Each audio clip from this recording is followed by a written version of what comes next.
kalaupun harus memberi tahu atau memberikan instruksi kepada anak, ya, tidak perlu banyak kata-katanya.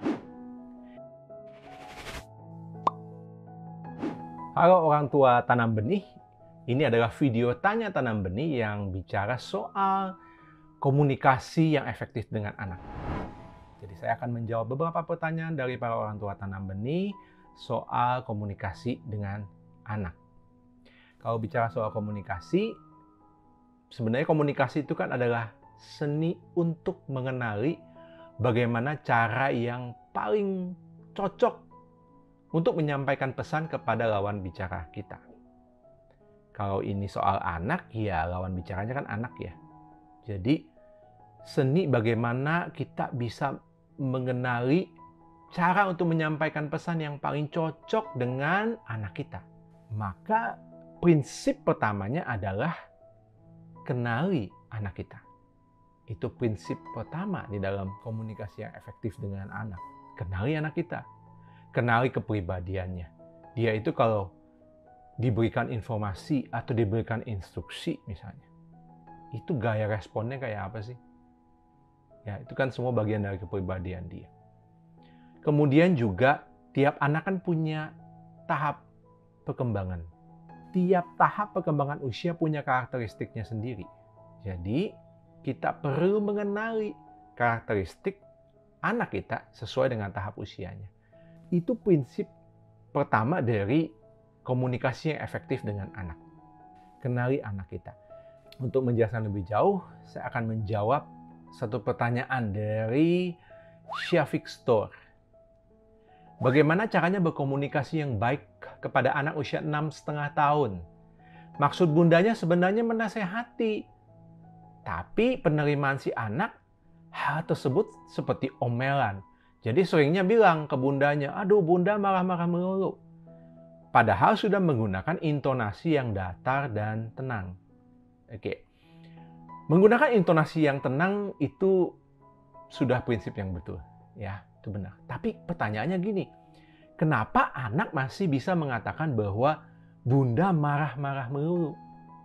Dia ngomongnya marah-marah, bukan marah. Biasanya orang kalau bilang kita marah-marah, itu kan karena kita mengoceh.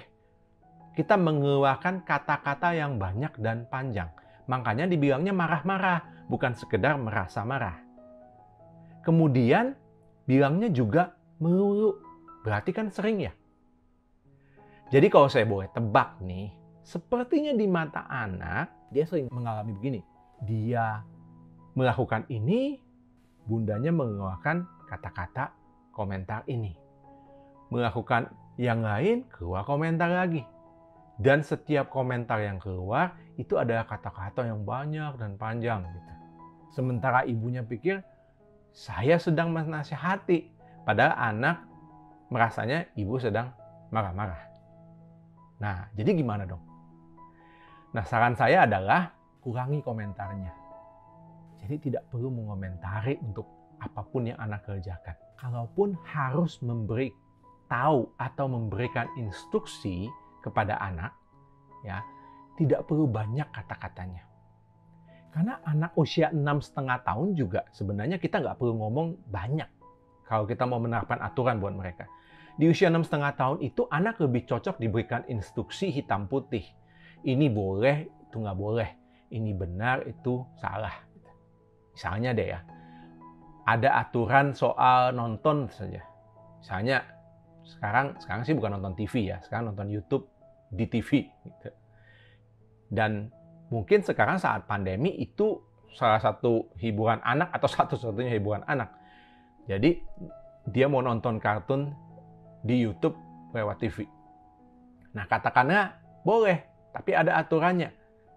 Jadi anak setiap hari boleh nonton YouTube di TV, tapi hanya dari jam 7 malam sampai jam 9 malam, misalnya begitu. Kemudian, satu lagi syaratnya, harus sudah selesai makan, selesai mandi, dan tidak ada tugas sekolah yang perlu diselesaikan. Nah, katakanlah aturannya begitu ya.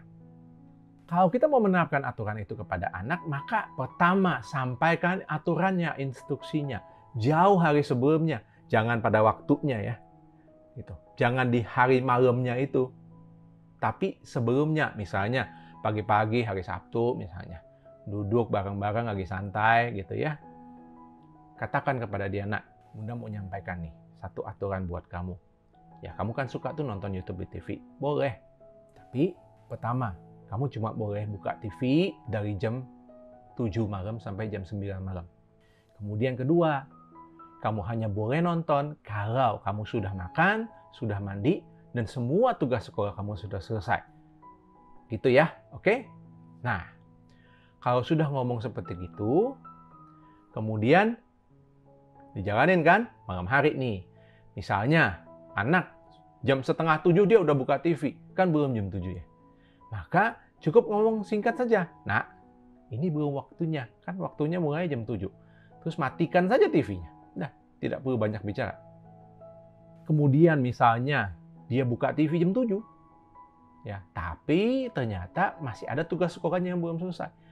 Maka katakan saja, nah, tugas sekolah kamu kan ada yang belum selesai. Selesaikan dulu sana. Kan kalau sudah selesai, baru boleh nonton. Terus matikan lagi TV-nya. Ya, tidak perlu diceramahi. Gitu. Kemudian bawa anak, tuntun dia ke meja belajarnya. Ya. Dan jangan kasih kesempatan anak untuk tawar-menawar. Misalnya duduk di sofa, bunda aku masih mau nonton, bentar aja. Jangan kasih nawar. Ya, dia juga nggak perlu kasih nasihat yang panjang-panjang. Gitu. Saya punya frase nih berkaitan dengan ini. Yang sepertinya sudah saya ulang, kayaknya dari usia anak saya kelas 1 SD juga saya udah sering ulang-ulang. Cuma 2 kata, tugas duluan. Tugas duluan. Nah, jadi di dalam situasi seperti ini, jadi saya cukup tuntun anak saya saja. Bawa saja, jadi kalau udah dimatiin TV-nya, bawa ke meja belajar, ulang-ulang aja 2 kata itu. Tugas duluan ya nak, baru nonton. Ya, mau anak bentuknya ngomong apa, tawar, saya cukup ulangi 2 kata itu. Tugas duluan, itu yang benar. Toh, anak usia 6,5 tahun kan, kita masih jauh lebih kuat daripada dia kan. Nah, itu cara komunikasi kepada anak usia 6,5 tahun, khususnya dalam hal menerapkan aturan. Silahkan dicoba.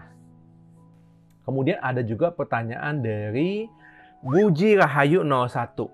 Bagaimana memberi perhatian yang lebih terhadap anak yang aktif dan broken home? Anakku usia 5 tahun. Oke.